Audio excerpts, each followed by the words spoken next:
Not counting networking, there's two avenues of attack for job hunting, which are the cold approach. And then there's the second avenue of attack, which is you being found. And so this is where LinkedIn comes in, because LinkedIn, it's more than the resume, because LinkedIn allows you to have a little bit more information. This is all well and good when you're not concerned about getting found by one employer or the other.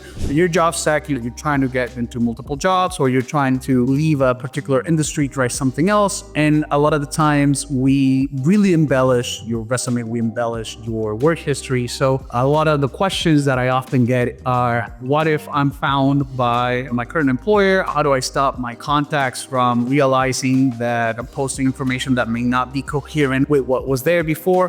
What do we do with LinkedIn so that we don't look suspicious with our profile? There are two things to keep in mind regarding this. First thing that you need to understand is that people are not actively looking at your profile because you're not an influencer. Your profile is there. It can be found by recruiters, but you're not an influencer. You're not an important person. People are not looking at your profile and taking notes of what he said and didn't say and submitting your profile to the Wayback Machine so that they have a history of it. You don't realize how unimportant you are to others. This means that you have large degrees of freedom to make changes to public information like LinkedIn. So LinkedIn actually gives you an option that when you make a change, you can actually tell LinkedIn to not let anybody know. You can make all sorts of changes on your profile, like add jobs, remove jobs, change the description of what you did, change the skills, add skills, remove skills, whatever, change your summary, change your main title. And then LinkedIn will explicitly ask you, who do you want to notify about these changes? And you can just say like, hey, don't tell anybody about this. So you can make sweeping changes to your LinkedIn profile, not alert anybody. For anybody to find out, they would need to stalk you. And then when they go back to stalking you again, checking your profile after the changes, they have to notice the change. They have to go like, hey, wait a minute, this wasn't like this a couple days ago. And then they have to have the impulse of contacting somebody. Like, let me talk to his employer and ask what this is all about. The odds of that happening to anybody are minuscule. You are not an influencer. Nobody cares. There's nobody out there trying to debunk your life. But what if you're still not convinced? What if you're like, yeah, Rolf, whatever, I'm still not comfortable. You know, I have my boss on LinkedIn. What if he sees that I'm making these weird changes? What is the strategy then? Keep your regular LinkedIn as it is, and then what you need to do is have multiple LinkedIn accounts. You can have multiple LinkedIn accounts because they're not tied to necessarily your ID. What is the unique identifier for social media sites? An email address. You can just go to Google, Gmail, Outlook, whatever,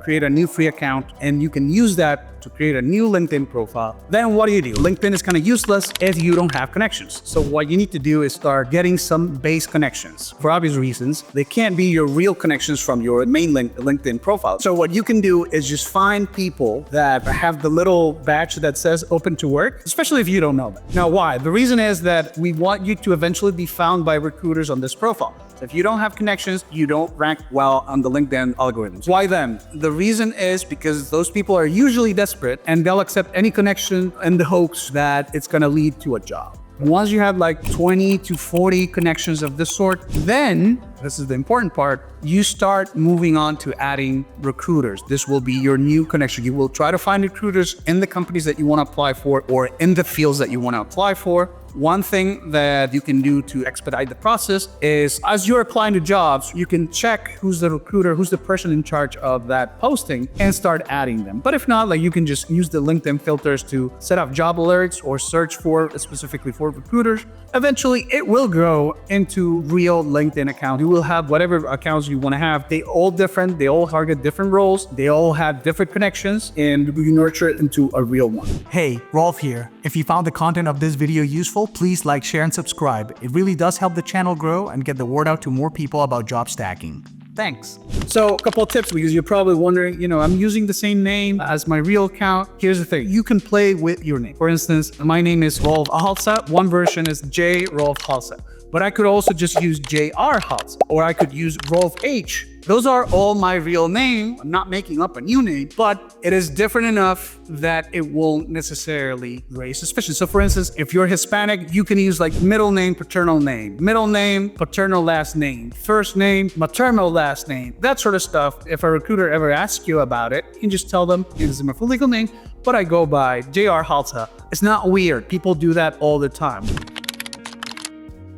In your main profile, you can have a more close-up picture of your face. And then in the second profile, you can have a more wide shot where the focus is not your face. You can still tell that it's you, right? But you're doing like an interesting activity, like you're skiing, that sort of stuff. We're looking to avoid immediate red flags. So most people are just operating on a shallow level. The recruiters are not expecting people to have multiple profiles. They're not expecting what we're doing, so they don't have like a built-in immune system to catch red flags like those. So we can just take advantage of that by simply having multiple LinkedIn profiles. So what I suggest to you guys is that if you are concerned about what people are going to say, if you start making radical changes to your LinkedIn, if you're concerned about your current connections, then just start a new one, and you can actually use this to A/B test different positions that you may want to try.